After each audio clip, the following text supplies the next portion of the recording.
আজকে আমি চলে যাচ্ছি আমার এক বন্ধুর বাড়িতে ভোজন করতে। তো এই ভোজনের উদ্দেশ্য হচ্ছে বন্ধুর পাড়াতে এক মস্ত বড় কালী পুজো হয়, সেই যে উপলক্ষে আমাকে নিমন্ত্রণ করেছে। তো আমি তাড়াতাড়ি করে আমার বুলেটটাকে চালিয়ে নিয়ে আমি চলে গেলাম প্রথমেই একটা মিষ্টির দোকানে বন্ধুর জন্য মিষ্টি নিতে। তো আমি দাদাকে এসে বললাম রসগোল্লা দিতে, দাদা বলল না রসগোল্লা নেই। তো আমি দাদাকে বললাম দাদা তুমি কয়েকটা আমাকে রসকদম দিয়ে দাও। তো আমি রসকদম নিয়ে বন্ধুদের পাড়াতে আমি অপেক্ষা করছি। কয়েক মিনিট অপেক্ষা করার পর বন্ধু তার বডিগার্ডকে পাঠালো আমাকে নিয়ে যাওয়ার জন্য। এই হচ্ছে বন্ধুর একটা বডিগার্ড। তো বন্ধুর বাড়িতে এসে বন্ধুর খুব আনন্দ হচ্ছে আমাকে দেখে। তো বন্ধুর সাথে কয়েক ঘন্টা গল্প তামাশা করার পর আমরা সবাই মিলে চলে গেলাম মেলার উদ্দেশ্যে, মেলাকে দেখার জন্য। তো চলে গেলাম মেলার দিকে।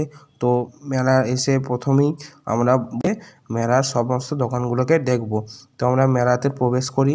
তোমরা যতক্ষণে মিনি ব্লগ দেখার সাবস্ক্রাইব করো।